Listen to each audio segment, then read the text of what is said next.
just a woman.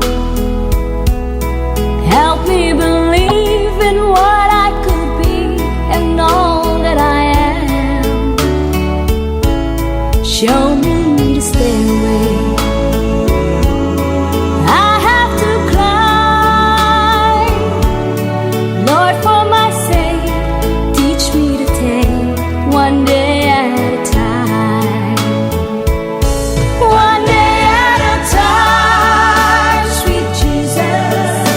That's all I'm asking of you. Just give me the strength to do every day what I have to do.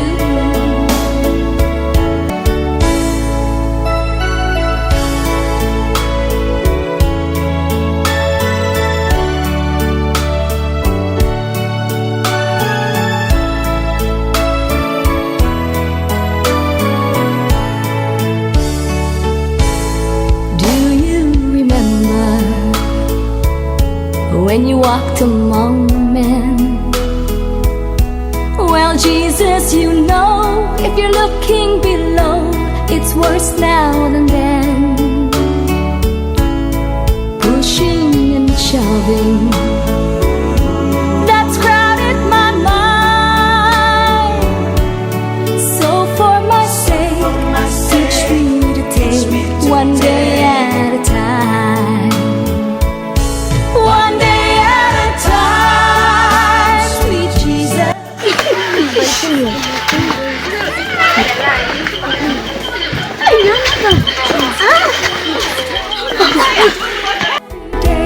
What I have to do. Yesterday's gone, sweet Jesus, and tomorrow may never be mine. Lord, help me today. Show me the way, one day at a time.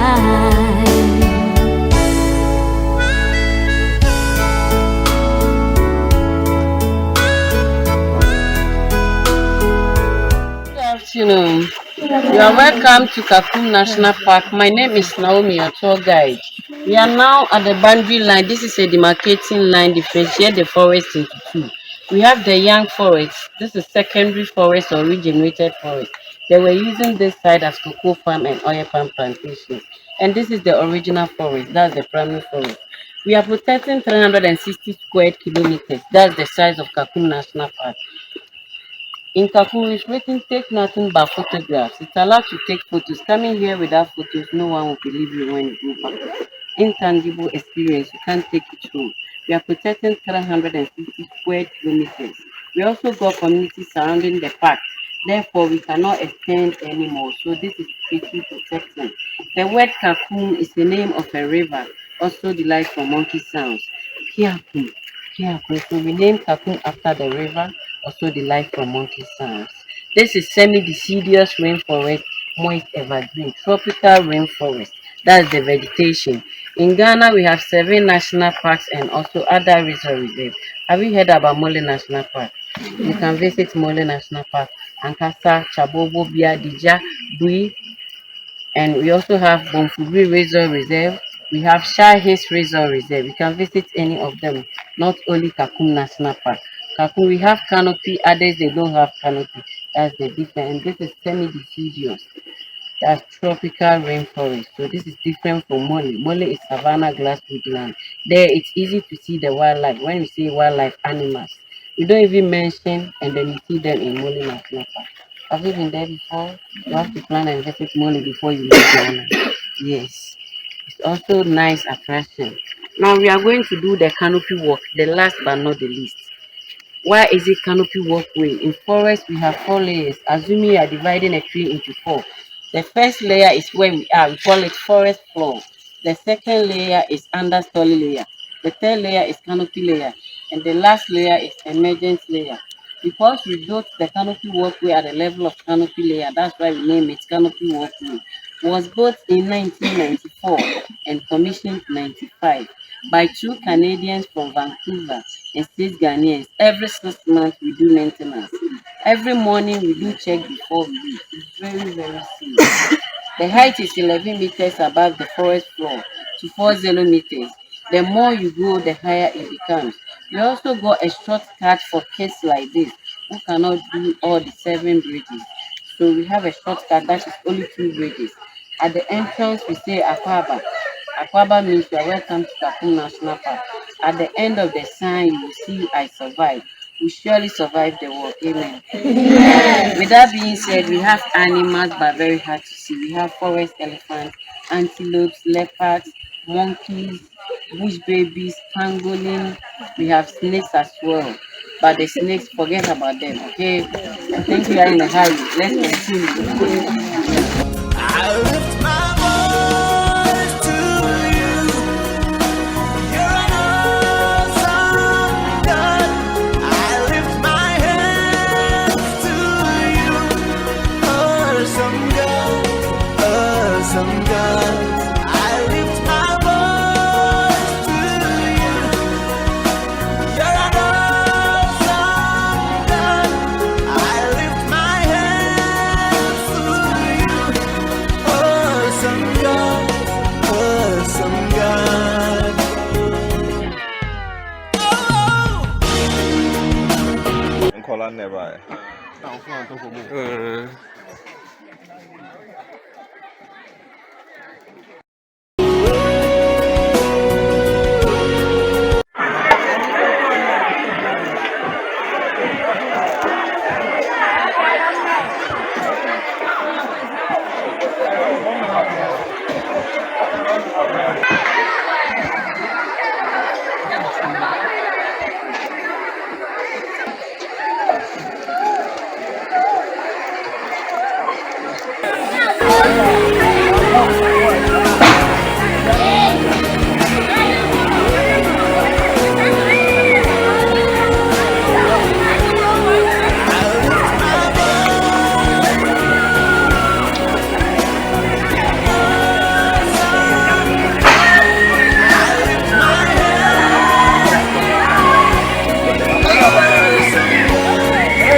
It's not scary.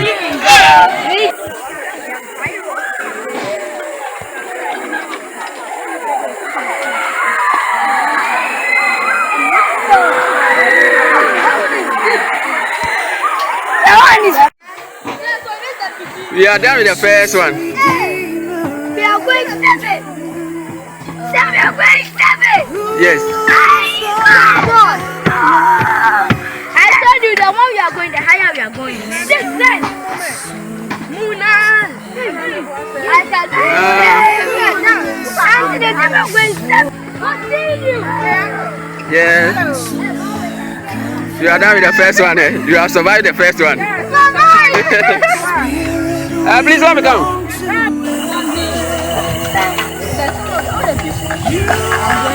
Mom, believe in God and believe in yourself. These people, they choose. Yes. Then let's go. The some of them go to. Yeah.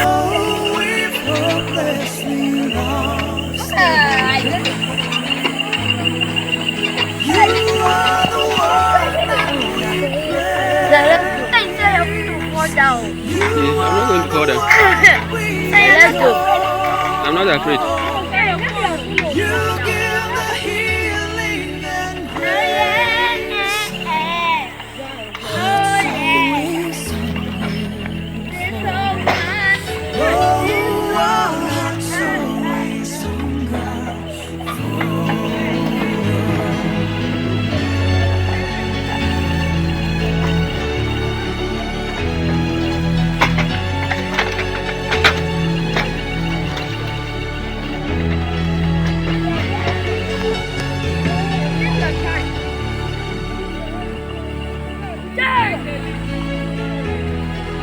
Okay.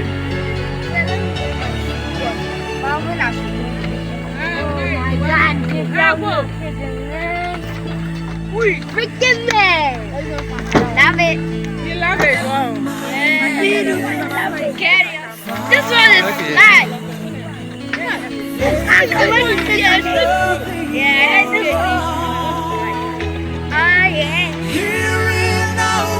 Yes. Are we on the house? That is the third one. This is the third one. I'm not kidding.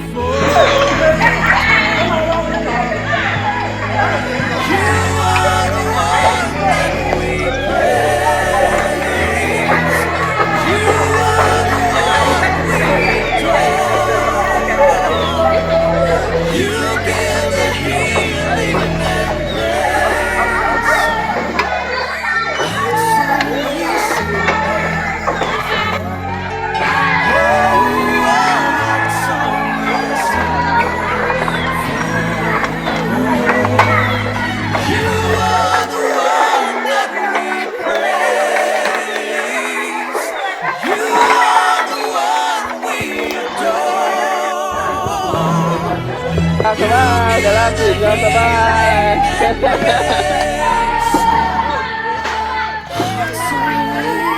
Don't go back to my customer.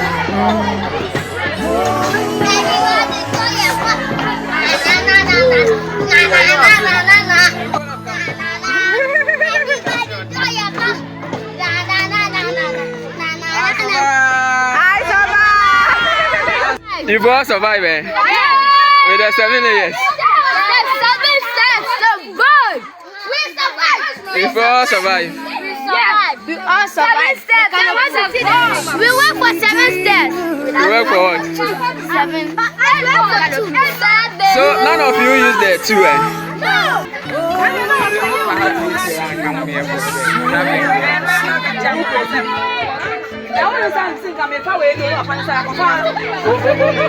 Say.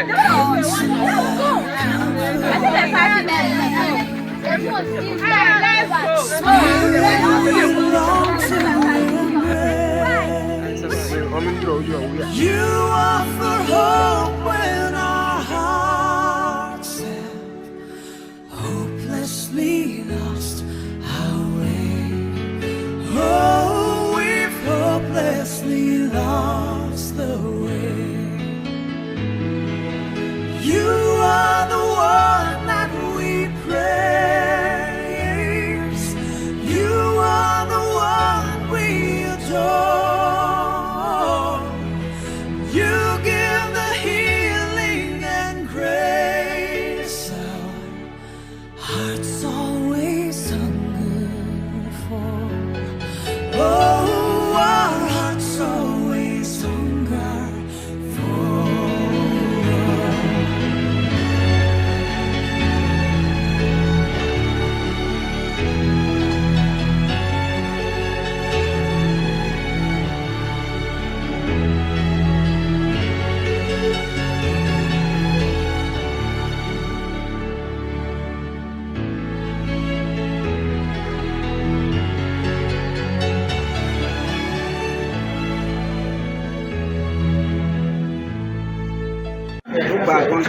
Alright, good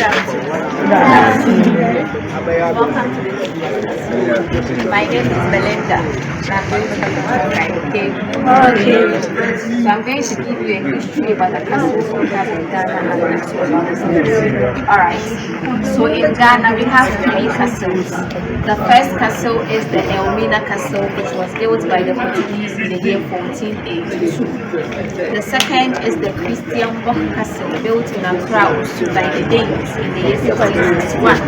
And then 3 years later, the British built this castle, which is the last and smallest castle in the year 1664, just for the slave trade.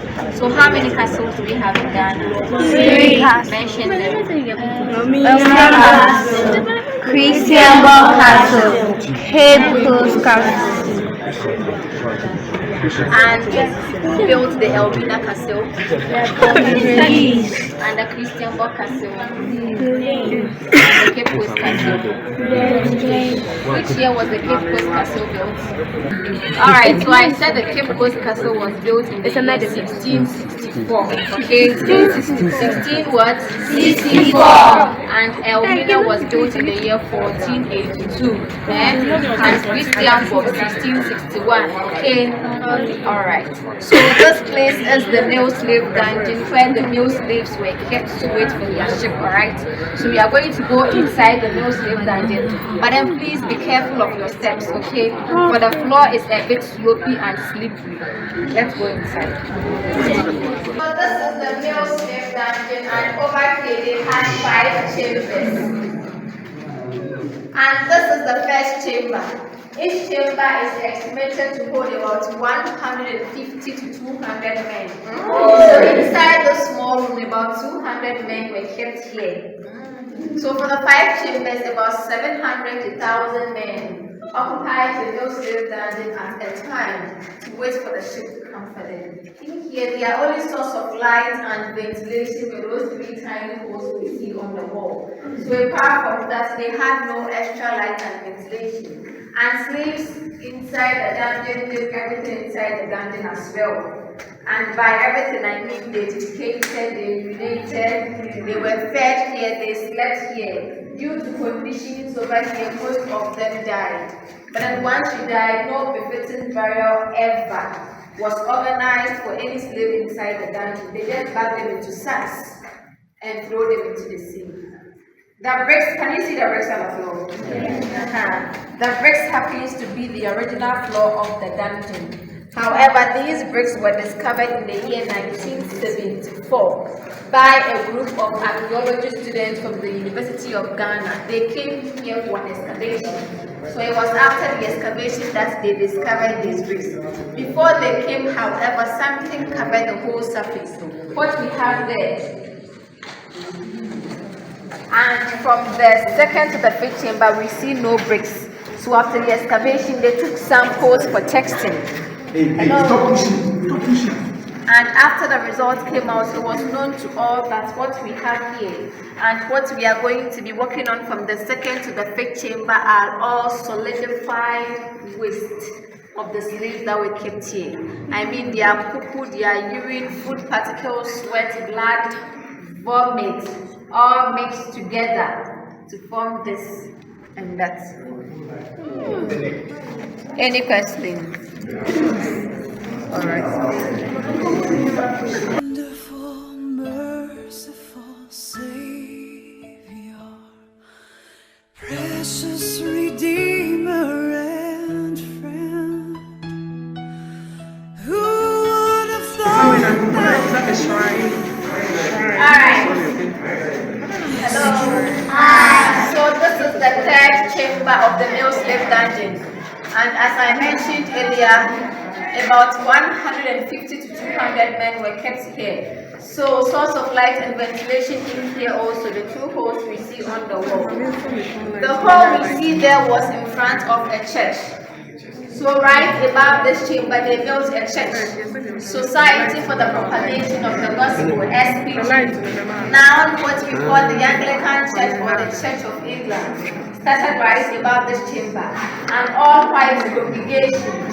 So as they were moving inside to worship, they would hear the voice and cries of the slaves. Everything going on down here, yet they worship above them.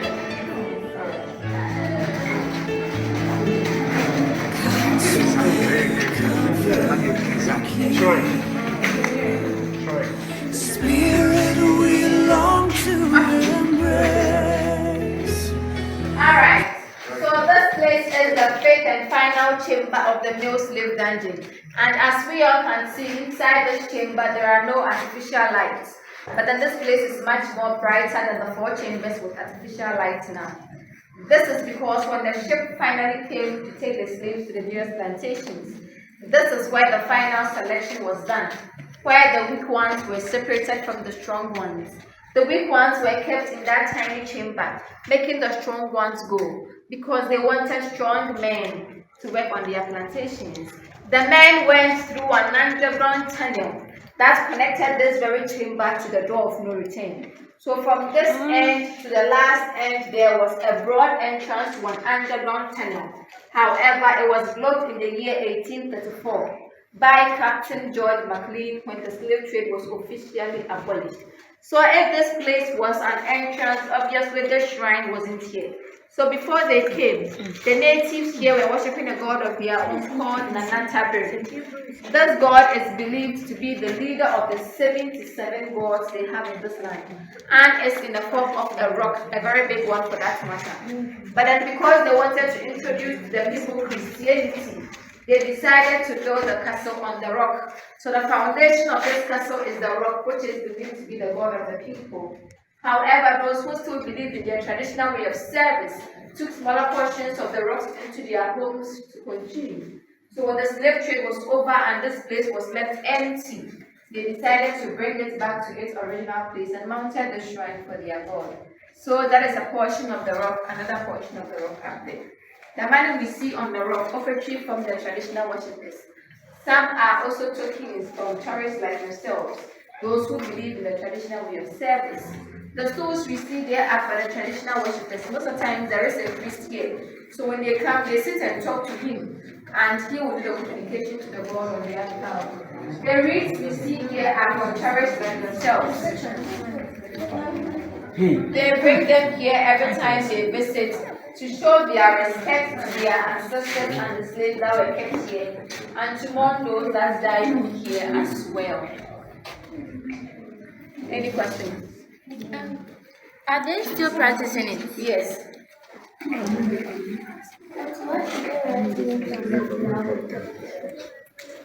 Those who do them right their names on it. Any other question?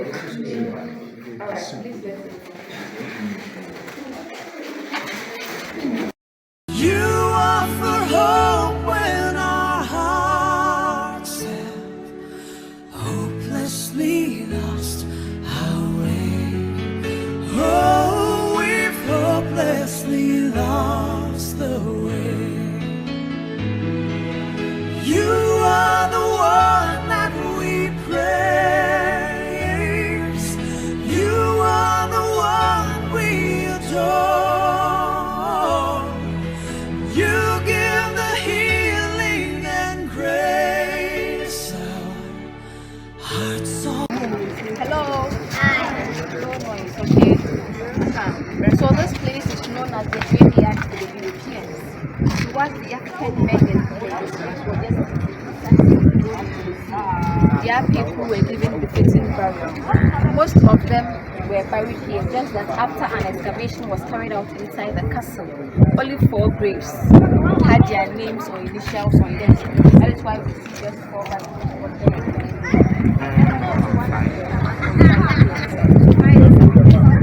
His original name was Keku's father was of However, his father was part of the African men who were capturing their own people for the British.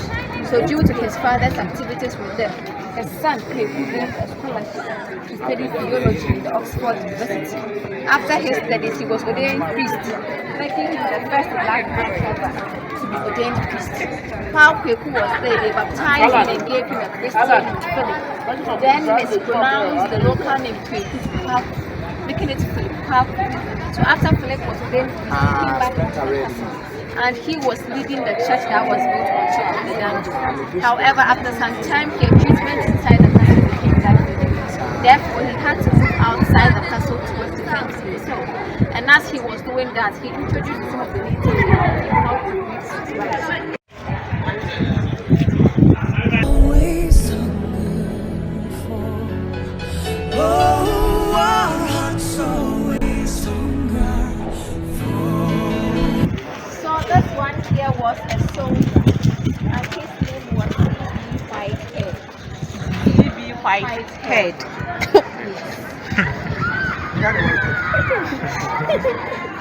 He died at age 38 years. Some believe malaria killed him. Others believe he was shot in one of their fights with a Dutch and he died.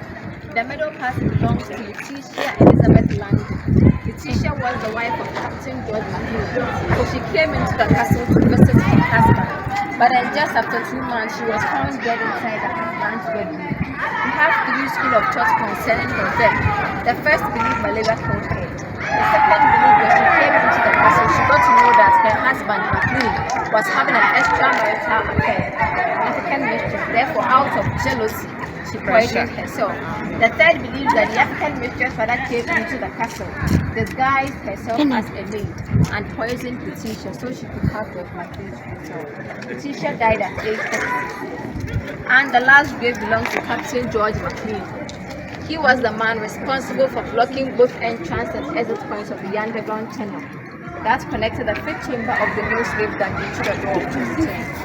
He also introduced the first Western court in Ghana up there, also known as the McLean's Hall, because it was introduced by him.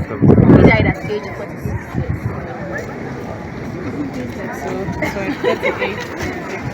All right.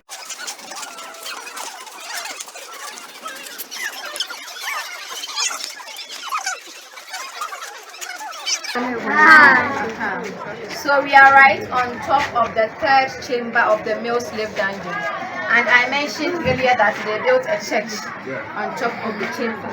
So this place was the church, Society for the Propagation of the Gospel, now the Anglican Church or the Church of England. So this is the hole we saw down there. So as they were moving inside to worship, they could hear the screams and cries of the slaves. Everything going on down there, yet they worshipped without them. The church also served as a classroom for the children they had with the African women after raping them. They were educating those children here as well.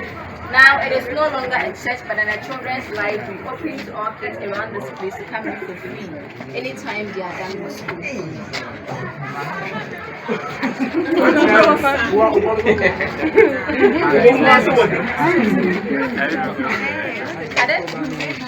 Please, are we going to go? Are we going to the library?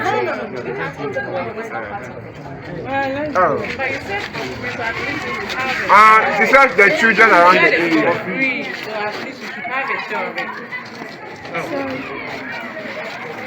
Extra baby. You are the one we adore.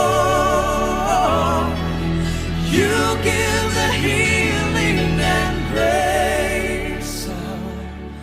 Hearts always hunger for. Oh, our hearts always hunger for. You are the one that we pray. So this place is a cell, and the name of this cell is the condemned cell. Condemned cell because it was a cell designed to kill, not to punish. So with this one, their living bodies were taken inside, but only dead ones were brought outside. It was for the men inside the dungeons, those who were trying to fight for their freedom. To their masters, they were being rebellious. And then once you were classified as rebellious, you were brought in here. In here, they had nothing, no food, no water, no light, no air. So once you were sent inside, you just struggle, suffocate, and you die. All doors and windows we see inside the castle have been replaced, except for the door of the condemned cell. The condemned cell had 3 doors blocking it. All right. So please let's move inside the cell to have a feel of it. Hey, you people. You want to be condemned? No, hey, no one wants to be condemned. I'm going to do it. But I'm going to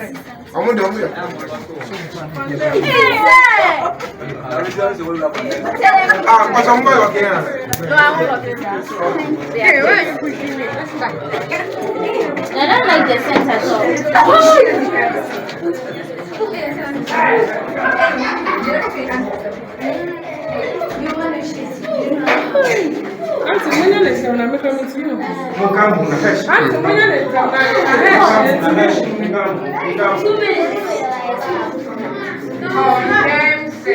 condemned self.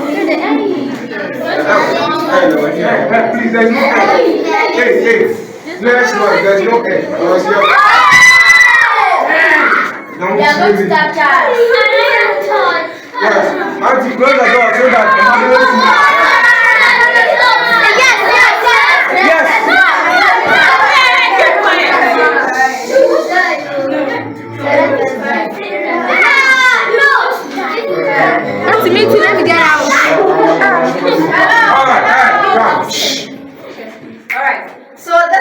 condemned cell. And initially, the condemned cell had a storage room. So they had a door there, but with the intention of making this place a cell to kill, they had to block that door. And I mentioned earlier that the cell had 3 doors blocking it. First, second, third. So once the slaves were brought here, all 3 doors were shut, leaving them here to die. Now all 3 doors are open, but can you feel the heat? Yeah. Imagine if all 3 doors were to be closed now. The sad thing about this place was, let's say 5 men tried to fight for their freedom today. Until all 5 were dead, nobody left. So every time a soldier would just come in to have a quick look to see if they were all dead or some were still alive. So if one person died first, the remaining 4 struggling to die added another struggle by smelling the dead body of their fellow slave man until they were dead. Once they were dead, they just bagged them into sacks and threw them into the sea. You want to go to America?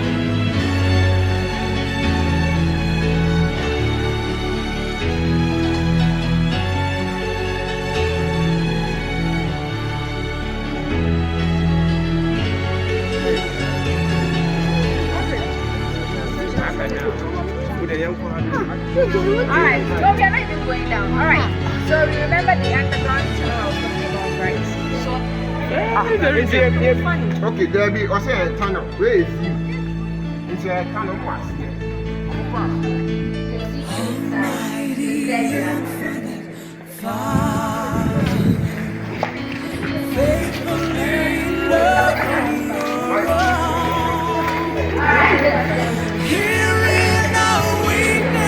So we have another cell here.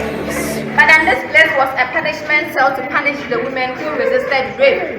So once you were selected to be raped and you resisted, you were brought in here. In here they punished you for 7 days and you were fed just once a day through the tiny hole we have there. The small hole down there was for them to ease themselves. But then even after the 7th day, the punishment wasn't over. Let's all look up there beneath the staircase. We see round black balls. They are called cannon balls. So these already weak women were asked to carry like 3 of those cannon balls at a goal. Not to stand with them, but then to walk with them. Highly impossible. But then even if you should attempt to do that and one of those cannon balls should fall out of 3, it means you said yes to rape or you've given it to rape.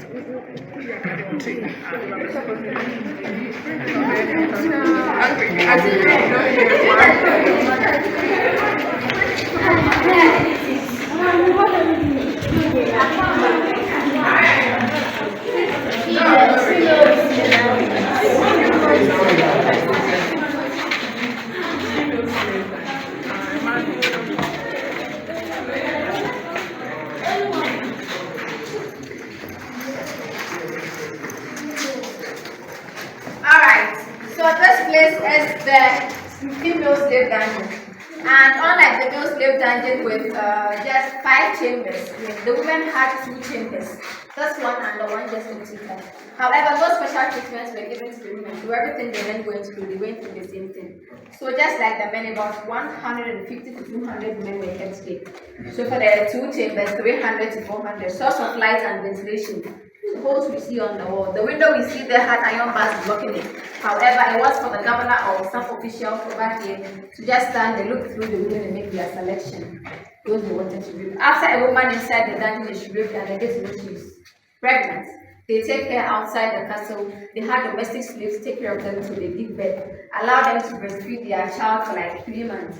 But then right after that, the child was taken from her and she was brought back here to wait for the ship. And that's why I said they were educating those children inside the church there as well. The only time a woman over here had an opportunity to take a shower was when she was selected to be raped, because the governor or officials, they couldn't stand the smell. So until then, she remained in her feelings just like the men, in her urine, in her menstrual blood, food, particles, sweat, vomit, and all that, so the ship came for them.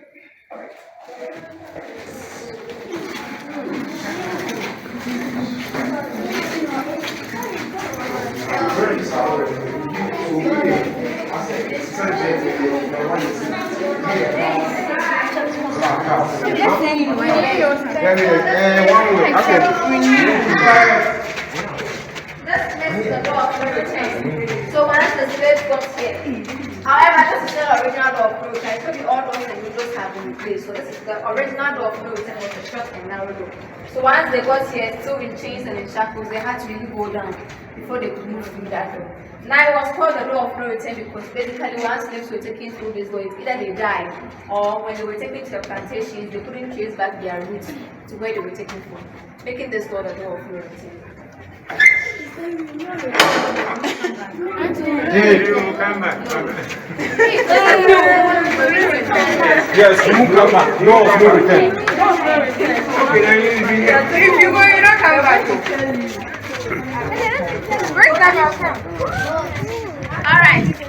So once the slaves were brought outside, initially we didn't have this fishing community there. The whole place was covered with seawater. However, the shores were very broken. So the bigger ships needed to take the slaves to make it to the shore. So we had smaller boats, taking the smaller quantities to the bigger ships and up the way. Now, when we look back, we have the door of the dead, which was introduced in the year 1998 after Ghana celebrated something that we call emancipation, to welcome all our brothers and sisters from the diaspora who are able to trace back their roots not to Ghana alone but into Africa in general. During that year, 2 mortal remains were brought from the Caribbean countries that the slaves were sold into. To represent all slaves taken from this place to the Caribbean countries, one man, one woman. The name of the man was Mr. Samuel Carson. He was from New York. And the woman was Madam Crystal. She was from Jamaica. So once their remains were brought here, a ceremony was organized for them called the Great Homecoming. And after this ceremony, their remains were taken to Asimransu and they were buried. The staircase you see here is known as the Golden Stairs because it was created and used by the British alone in and out of the castle. They couldn't use the short and narrow door of no return. So created this staircase, named this the Golden Stairs, and they were using the staircase in and out of the castle. Please let me back. Falling before your throne. Oh, we're falling before your throne. You are the one that we praise. You are the one we adore. You give the healing and grace. Hearts always hunger for. Oh, our hearts always hunger for.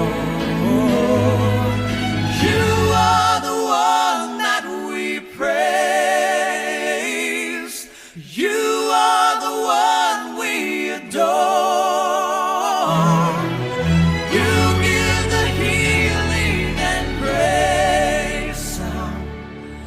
Hearts always hunger for. Oh, our hearts always hunger for.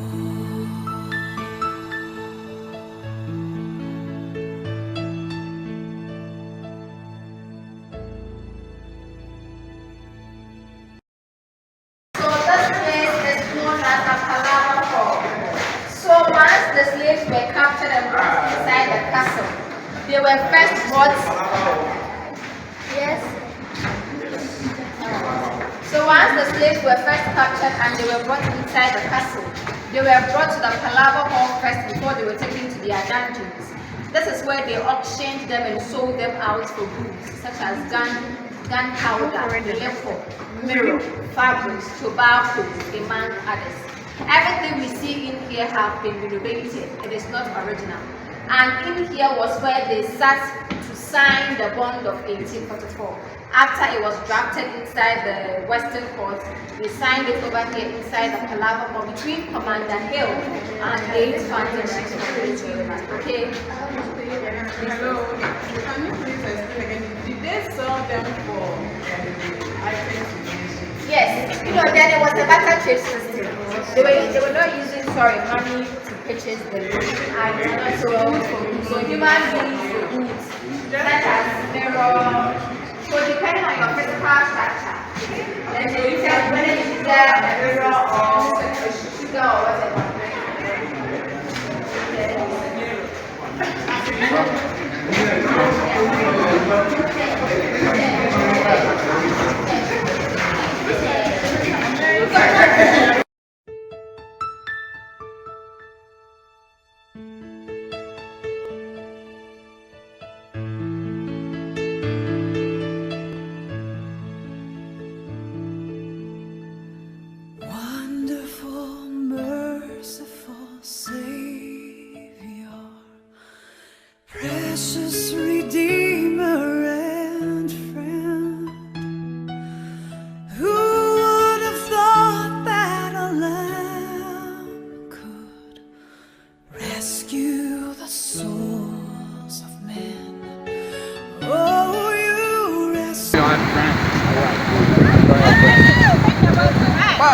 Okay. I like the cheese.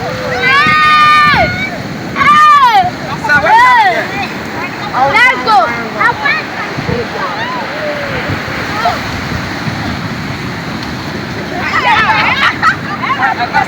You the source of me.